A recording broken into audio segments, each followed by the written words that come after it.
Alrighty, thank you guys for joining us today, and thank you for your patience. And today, this is our Secrets of Ancient Cultures class. And what we're going to touch on this class is going to be a little bit specific. So we're actually going to talk about some of the things that have been done for years and years in the Asian cultures, in particular and specifically a lot of Chinese traditional, what they call Chinese traditional medicine. We're also going to talk about Native American culture a little bit, as well as African American culture that has been going on for the past 300 years and here in the Americas that was brought over from Africa. So those are the ones we're going to focus on, because obviously you could do like a 3-hour class and you could touch on more stuff like the secrets of Latin American cultures and Middle Eastern cultures, but the reality is you're going to find a lot of similarities. It's just a little bit regional of what they decided to use there based on their land. So with that, I'm going to go ahead and start my portion, which again is going to be the Native American and the African American. And hopefully by the time I'm done with my portion, my other speaker will be here that is going to share with us on Chinese. So just for anyone watching the replay and not knowing me, I am an automotive professional, and I have been on my health and wellness journey now for about 6 years. And being an automotive professional, I got to the point where I was in my 30s. I had lots of different issues. I had hormone issues. I had gut issues. I always had allergies, couldn't breathe my whole entire life. I had body pain due to being in a couple of accidents. And I got to a point where I was like, enough is enough. I come from an area of, in the automotive industry, we're business professionals. And so we don't really do a lot of crunchy things, right? Like we exercise, that's cool. Like people running marathons in the automotive industry is pretty cool. But other than that, we pretty much get through our day with like 3 cups of coffee and a neon energy drink or Blue Mountain Dew. Like that's how and we just, by the time we're in our 30s, we got high cholesterol or high blood pressure, and we just accept it. We start getting on medication, and we have pizza once a month, and we have Buffalo Wild Wings once a week, and that's just what we do in the automotive industry. But when I started to have so many problems, one on top of the other, every 6 months, and I talked to the other people that were around me in their 30s, they also had hormone issues, and they also had respiratory issues, and they were struggling with their kids and concentration. And I was like, there has to be a better way. Like, there has to be a better way. Like, I don't think that God put that body part in for it to be taken out. Like, I think he put that in there for a reason. Why do people keep getting them body parts taken out? It just didn't make sense to me. So I started trying to Google my way to good health, and I started exercising. I started eating right. I started drinking enough water. I stopped drinking neon colored drinks and caffeinated drinks that were full of a bunch of poison. And as I started researching and making all of those changes, I happened to come around the company of Young Living, and that introduced me to toxic-free living. And it's what has propelled me to do some of the things that I have done now. So I do have a herbal certification. I do have a holistic wellness certification, a mindfulness certification, and a minor nutrition certification. But most of the things that I learned were way before any of those certifications. And honestly, the fact that I was in the educational system of Young Living for so long, it allowed me to take those online certifications like that, because I already knew all the information in them from all the doctors that I've seen. And one of the benefits of what we're in right now, a lot of those doctors and a lot of that education you can get now online, because everything's online, because no one can leave the house and be around groups of people. So it's pretty awesome. But with that, I will get into the actual data of what we're going to talk about. So again, what I'm sharing is some things that have been around for centuries, starting with information from Native Indigenous cultures. So here's some information about just traditional Native medicine. So they have always used plants in different ways. The Native Americans, Alaskan Natives, and Native Hawaiians for a variety of medicinal purposes. It's always a staple in their diet. because food is medicine. And the pictures that I have here are actually different pictures of some of the things that I have listed on the slide. And so here are some common herbs and medicinal plants. Yarrow, that has traditionally been used for wounds and cuts. Sumac, to relieve sore throats. Licorice root, which is used for respiratory and food poisoning and chronic fatigue. Mullein, which is used for respiratory. Ashwagandha, which improves vitality, physical and mental. Lavender, insomnia, anxiety, depression, headache, and fatigue. While ginger, digestion, respiratory, and ear infections. Sage, which cleanses your body physically and emotionally. Mint has been used by them for digestion, itchy skin, and rashes. And rosemary for circulatory, nervous, immune, and digestion. So just a little bit on Native Americans and essential oils. Native Americans primarily used herbs dried for consumption and smudging. Salves were made with leftover fat and possibly extracted oils from nuts to use. So the concept of essential oils isn't very well deep into the Native American cultures, but definitely the herbs, and for those of us that use essential oils, those herbs, a lot of them we can find in essential oil form. So then just moving on a little bit to traditional African American healing. These are a couple of the books that I got some of my information from. And so they had extensive information if anyone wants to do some additional research on herbs and the way that they were used. So for this particular culture, the traditional use of plants and herbs are ingestion. They also use for different salves or poultices, which is something that the Native Americans used as well. They also wore them a lot for medicinal reasons, like they would wear garlic around their neck, and they had something that I was reading in the book called asafoetida, which is a version of nutmeg that they wear around their neck to ward off illness and promote health. So how did this particular knowledge actually get here to us here in America? Because that's what we're talking about, this particular culture. So many of the plants in the southeastern United States have similar medicinal properties to those in Africa. So the knowledge was brought over from Africa. A lot of it was actually trial and error, and some of it was exchanging information from Euro-Americans and Native Americans. So here's some of the most common plant remedies that were mentioned in these books. And I mean, there's pages and pages and pages and pages and pages and pages, obviously, in these books. So I was just trying to I just want only one page, right? And let me get some out of most of the alphabet. But these are just a few things. So apples, we've all heard that apple a day keeps the doctor away. So that actually was used to regulate blood sugar. So if you're not eating your fruit regularly, not eating apples several times a week, that's something you can add in.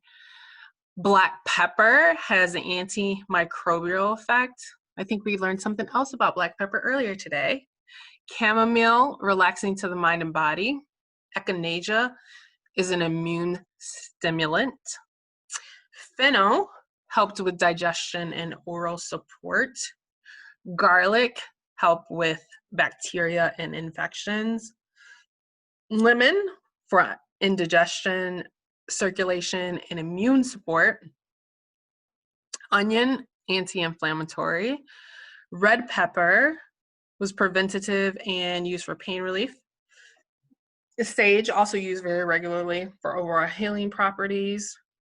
And then watermelon for major digestive problems. And then wintergreen for rheumatism, back pain, headaches, oral problems, and digestion. So one of the things that is always very interesting, and I love when researching this, because even in some of the Asian cultures, when you see things like turmeric and stuff that they actually cook with, what I love seeing is like, you know, you can see that like we use a lot of red pepper in our food, eat watermelon. It's like kind of interesting to see that there's a reason for that in the southeastern United States, that we would be using those things because they actually have some medicinal benefits. So food and plants are definitely medicine.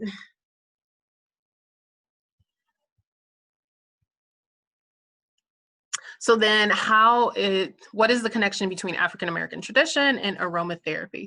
So definitely there was a lot less of this in this particular culture, but some of the things that they did burn or use for aromatherapy on a quite regular basis were bay leaf, which was used to remove negative energy, boost confidence and strength; eucalyptus, which freshens the air, supports immune system and respiratory support; lavender, which boosts mood and helps relieve depression; and sage, again, came up in this list to cleanse environment and emotions. So one of the interesting things, and one of the things that people do not know, is that the company that we know and love, Young Living, does have lots and lots and lots of herbs. So some of the suggestions of what would be some of the best things to use for natural stress relief when it comes to the list of herbs. And some of these can be found in our supplements, and others can be found in essential oil form. First and foremost, exercise. Make sure you're exercising on a daily basis to help balance your emotions and for stress relief. Another one that came up was lemon balm or Melissa. That is actually found in our wonderful and amazing multigreens, which is something that I do take every day. And on that, it says it helps promote a positive outlook. Theanine, which actually is now present in our new Kids Sense Unwind. That was designed for children, but adults can take it too. I do take that occasionally before going to bed. Valerian is another herb that is very good for balancing emotions as well as for stress relief. And again, we do have that in a potent essential oil form. Everyone knows and loves lavender. They just love using it for its relaxing properties. We mentioned that that is something that was imported to the Southeast United States and was used traditionally on a regular basis. And so again, you can find that in our potent essential oil form, that particular herb.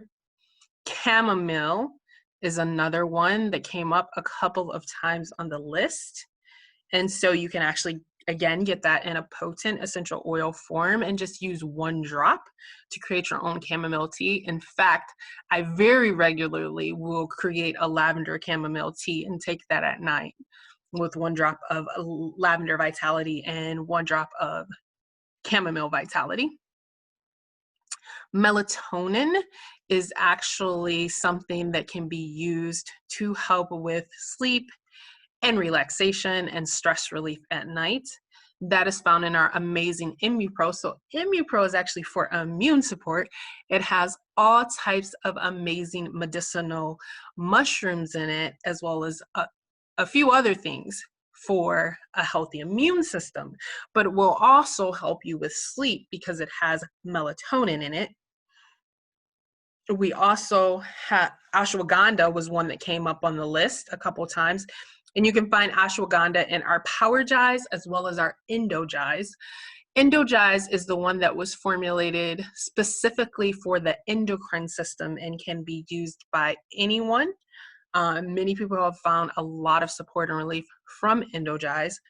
Power Jize was actually specifically designed for men, and it helps balance natural energy levels. For whatever reason, that actually comes up on my scan when I do not take it, and so I actually take Power Jize. So that has ashwagandha among several other just amazing herbs in it. So again, you want to take a look at, if you're a woman that is watching this, you might want to try Endojize first. Again, that's going to have ashwagandha with some super amazing herbs in it. And if Endojize isn't enough for you, Power Jize. Like, I can tell a complete difference when I take my Power Jize, for sure. So those are just a few suggestions. And again, from the other list that we have ways to get those additional information about where can you find these particular herbs that will help us, or what essential oil equivalents there would be as well.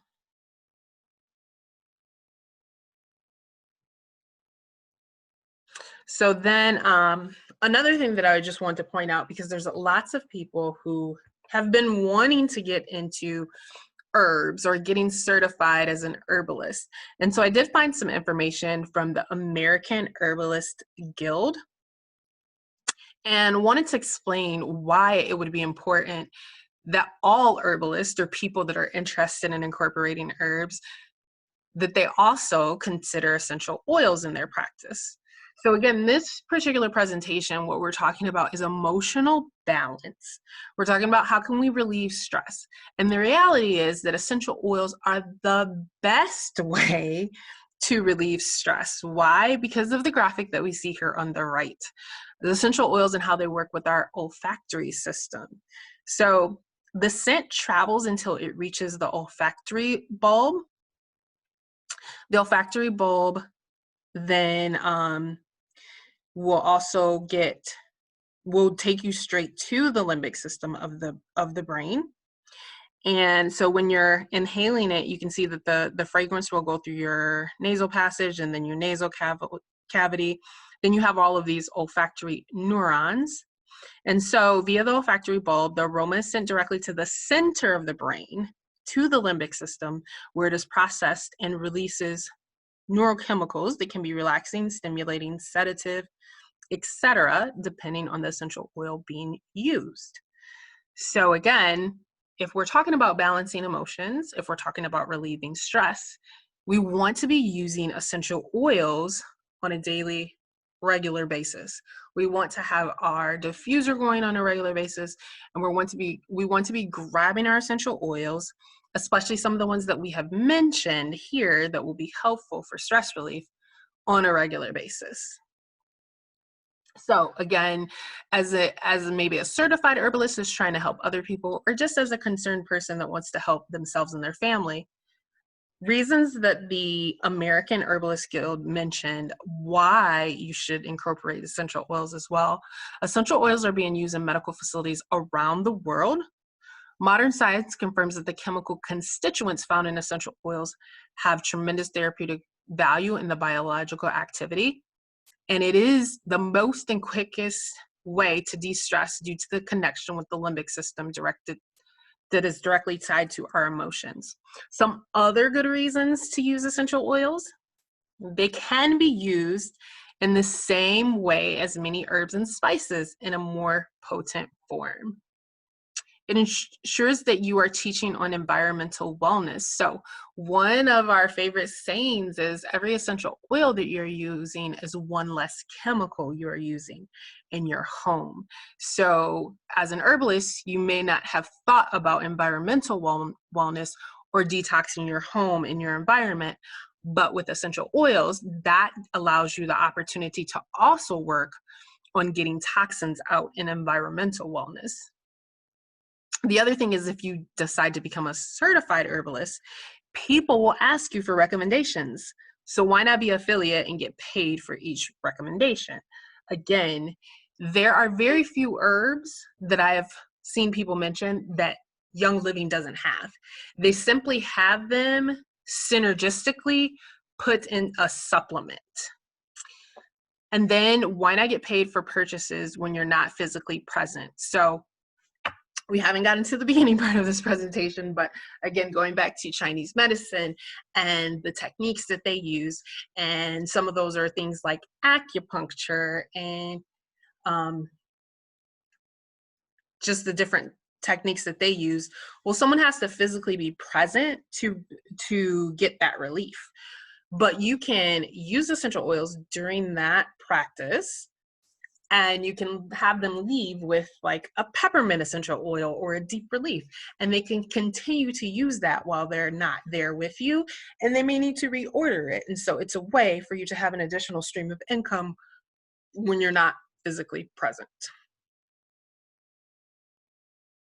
And I think that is this is how to connect with me. For those that are not connected with me, my Instagram, my Facebook page, where you get all of the classes, my YouTube, and how to email me. And with that, I'll stop sharing for a minute. Yes, adaptogenic herbs are super, super interesting. And let me see where.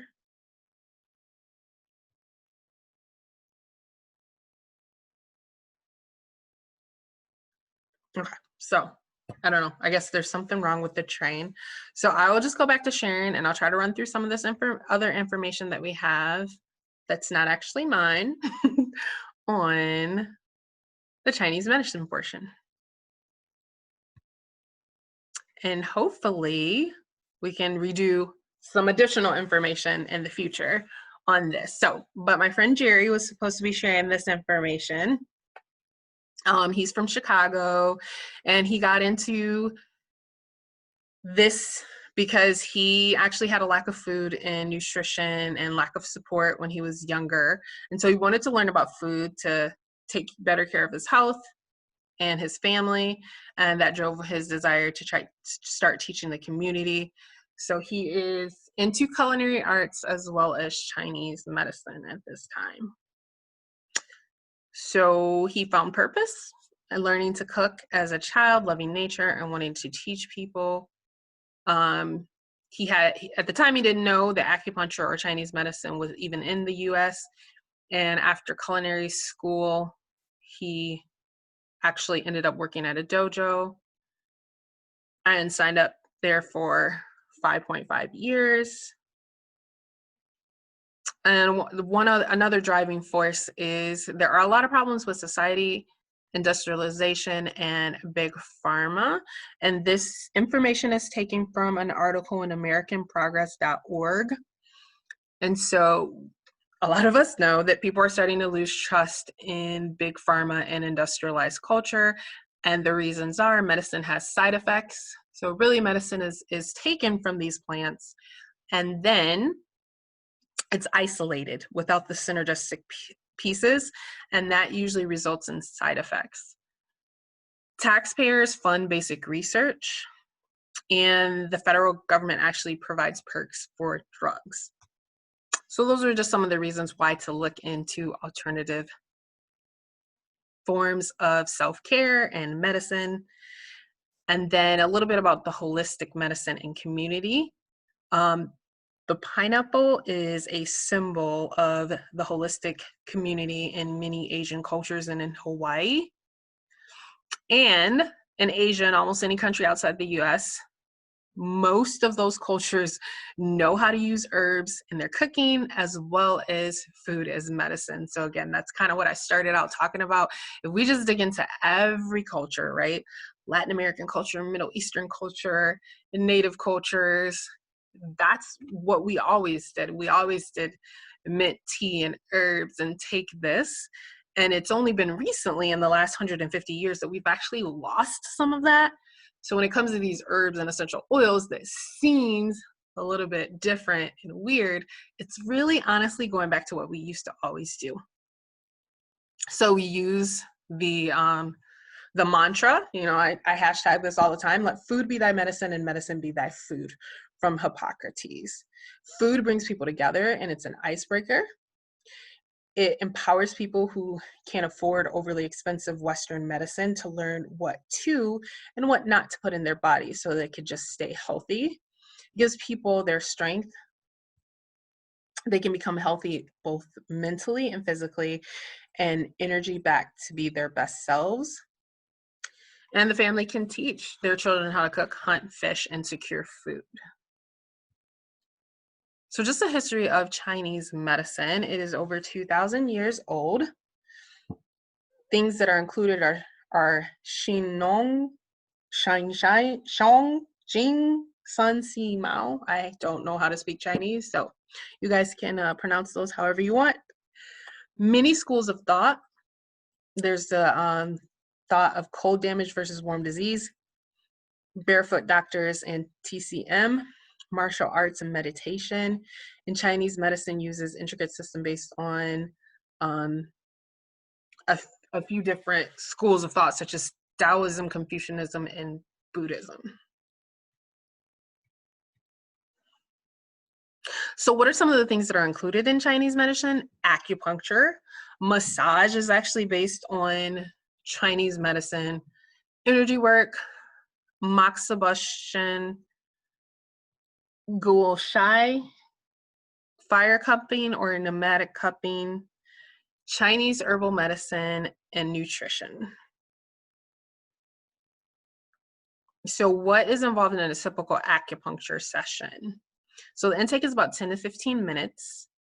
There's needle insertion, and most people fall asleep within 5 minutes, so you usually get some rest. It can be finished up with adjunct therapies or composing an herbal formula for patients, and then follow up. And usually you need a number of treatments for their chief complaint. And it's getting more and more accepted in some medical systems. Insurance now it's now covered under that in the United States by some. So acupuncture uses microfilaments or hair-sized needles to stimulate muscle contraction upon insertion. The force of the insertion and direction or angle stimulates the nervous system in a particular way to increase muscle contractions. Different organ systems and meridians are used to determine which acupuncture points will be used. Acupuncture may include standard form of insertion into muscles, electrostimulation, orthopedic or sports acupuncture, or auricular acupuncture. There are many different ways of using acupuncture, but those are the most typical.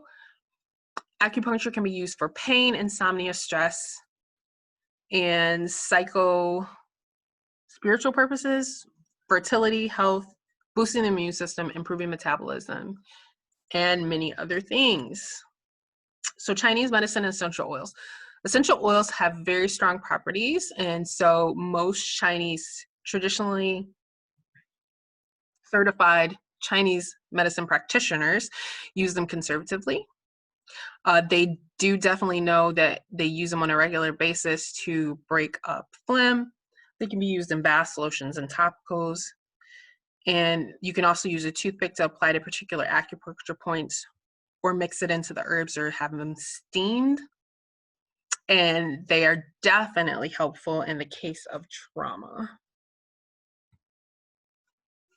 And then again, under this, we also talk about nutrition. So there's a difference in nutrition in East and West. Western nutrition goes by macro and micronutrients and their roles, and it's more of a biomedical in nature. And Eastern nutrition tends to do with foods and their temperature and taste. And it's more of a herbal medicine way of thinking, using each food in and of itself as an herb to support the body. So how Chinese medicine helps reduce stress. Mental stress can be caused by physical pain and vice versa. So it's a form of self-care that can help both the sympathetic body system as well as the parasympathetic activity. There is something known as the 5 elements, and doing the work and balancing out these 5 elements can help you have balance in both your mental and physical. There's different channels that can be used and different methods such as Qigong, 6 healing sounds can be used to help remove blockages. There's a lot of diet involved. And then at home, you can use heat and different other methods. Ice water, mint tea, oxygenation, and other forms of detoxification to heal the body. And the most important thing is to cultivate healthy habits for success. And then lastly, summary of Chinese medicine is one of the many forms of alternative medicine. It's used around the world, and acupuncture does a lot. Acupuncturist is usually certified in full Chinese medicine. It does a lot more than acupuncture. Acupuncture doesn't hurt, and it is excellent in relieving stress. So that is the balance of the presentation that was supposed to be given first. And lastly, just to let you guys know about our upcoming classes.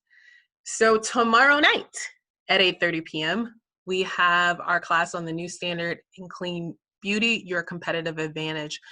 So you want to make sure that if you are interested in knowing about our beauty product lines, or if you have any individuals that are in the beauty industry, massage therapist, hairstylist, makeup artist, estheticians, that they are on this class, because Dana is going to be having a discussion and teaching about how to incorporate the five senses into your beauty practice and how you can make that your competitive advantage using the new standard in clean beauty that Young Living has.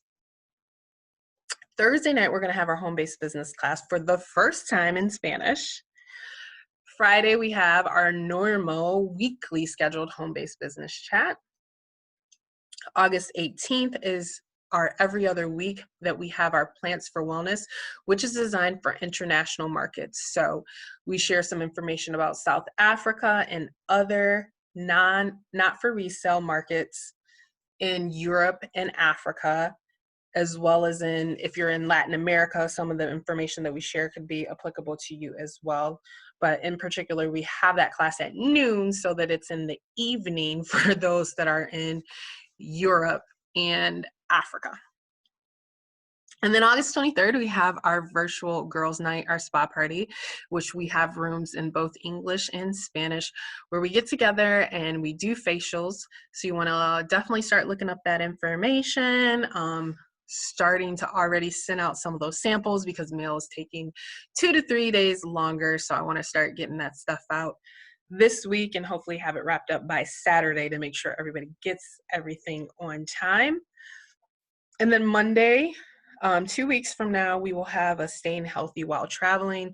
That will be a joint class that I am doing with a certified travel agent that is very well versed on, if for whatever reason, if anyone has to travel for work before the end of the year, or just letting you know what travel restrictions are in place and what the travel industry is looking like. And then of course, I will be sharing holistic tips on how to stay healthy while traveling during this season or any future season. So again, thank you guys for your patience and for going through the information. It is 5:54, so we got 6 minutes for questions. However, if you ask me any questions about the Chinese medicine part, I probably won't be able to answer it. But you can try, because I didn't write that part.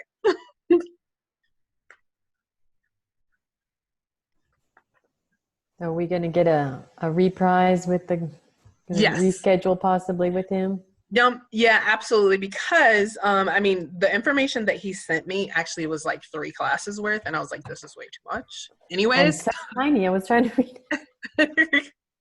Yeah, and I mean, I tried to condense some of it and clean a little bit of it up, but he sent me that last slide that had so much on it, like, I don't know, a couple days ago, so I didn't really clean that one up a lot. So, and that's also why I wasn't gonna read it all, because I'm like, I don't even know what all of this says. But yeah, he definitely wants to do some follow-up classes based on deep diving into some of those. So maybe, you know, just a class just specifically on techniques and stuff like that. So we will definitely do something. He unfortunately is in Chicago, so he's an hour behind. So he just today knew that his day was going to be over at 4 and he'd be home at 4. But for whatever reason, sometimes the universe does that to you, and just got to plan a little bit more space in between stuff. So, but yeah, we will definitely have some follow-ups without a doubt. All right. So I thank you guys again so much for your patience, and I will see you guys later. Bye. Bye.